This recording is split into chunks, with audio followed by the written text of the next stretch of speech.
യാതനകൾക്കെല്ലാം തിരശീല വീഴ്ത്തിക്കൊണ്ട് 1945 രണ്ടാം ലോക മഹായുദ്ധം അവസാനിച്ചു.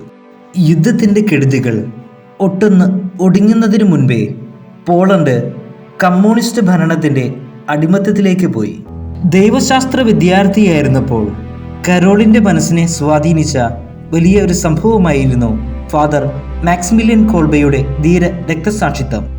ബൈബിളിലും ദൈവശാസ്ത്രത്തിലും ധാർമ്മിക ശാസ്ത്രത്തിലും കാനോൻ നിയമത്തിലും ഇതര വിഷയങ്ങളിലും ഉന്നത വിജയം കരസ്ഥമാക്കി കരോൾ ദൈവശാസ്ത്ര പഠനം 1946 ജൂലൈയിൽ പൂർത്തിയാക്കി. തിരുനാൾ ദിനത്തിൽ കരോൾ വോയ്റ്റിവ പ്രഥമ ദിവ്യബലി അർപ്പിച്ചു. ദിവ്യബലിയിൽ കരോൾ മാതാപിതാക്കളെയും ജ്യേഷ്ഠനെയും സഹോദരിയെയും അനുസ്മരിച്ചുകൊണ്ട് പ്രത്യേകം പ്രാർത്ഥിച്ചിരുന്നു. പൗരോഹിത്യം സ്വീകരിച്ച് അധിക നാൾ കഴിയുന്നതിന് മുമ്പ് ഉപരിപഠനത്തിനായി കരോൾ വോയ്റ്റിവ റോമിലേക്ക് യാത്രയായി. റോമിലെ വിശുദ്ധ തോമസ് അക്വിനാസ് സർവകലാശാലയായ ആഞ്ചലിക്കും എന്ന സെമിനാരിയിലായിരുന്നു വോയ്റ്റിവയുടെ ഉപരിപഠനം. ജീവിച്ചിരിക്കെ തന്നെ വിശുദ്ധനായി കരുതപ്പെട്ടിരുന്ന പാദ്രി പിയോയെ സന്ദർശിക്കുവാൻ കരോളിന് ഒരവസരം ലഭിച്ചു. അദ്ദേഹം ഒരു പ്രവചനം നടത്തുകയുണ്ടായി. കരോൾ, താങ്കൾ ഒരിക്കൽ ഒരു മാർപ്പാപ്പയായി തീരും.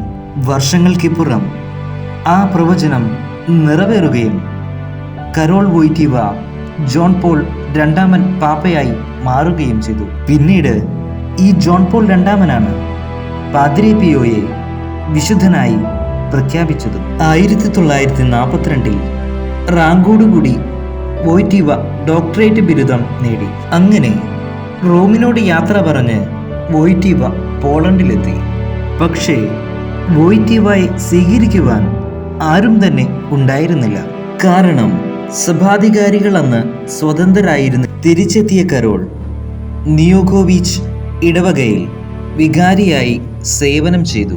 നിയോഗോവിച്ച് ഒരു കൊച്ചു ഗ്രാമമായിരുന്നു. വൈദ്യുതിയോ കുടിവെള്ളമോ നല്ലൊരു റോഡ് പോലുമില്ലാതിരുന്ന ഒരു ഗ്രാമം.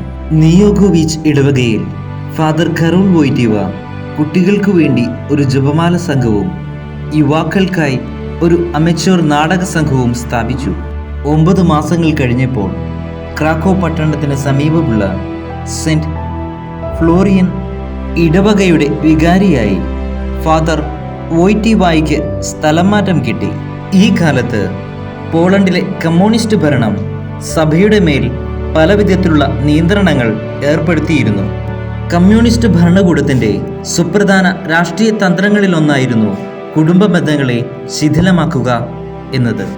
പോളണ്ടിലെ കമ്മ്യൂണിസ്റ്റ് ഭരണകൂടം കത്തോലിക്ക സഭയുടെ മേൽ ഏർപ്പെടുത്തിയിരുന്ന നിയന്ത്രണങ്ങൾക്ക് 1950 ആയപ്പോഴേക്കും അയവ് വരുത്തിയിരുന്നു. ഈ സമയത്ത് ചെറുപ്പക്കാർക്ക് മതബോധനം നൽകുവാൻ ഫാദർ വോയ്റ്റിവ മുന്നോട്ടിറങ്ങി. യുവാക്കളെയും കുട്ടികളെയും സംഘടിപ്പിച്ച് ചെറുകുടുംബം എന്ന പേരിൽ ഒരു സംഘടനയ്ക്ക് രൂപം നൽകി.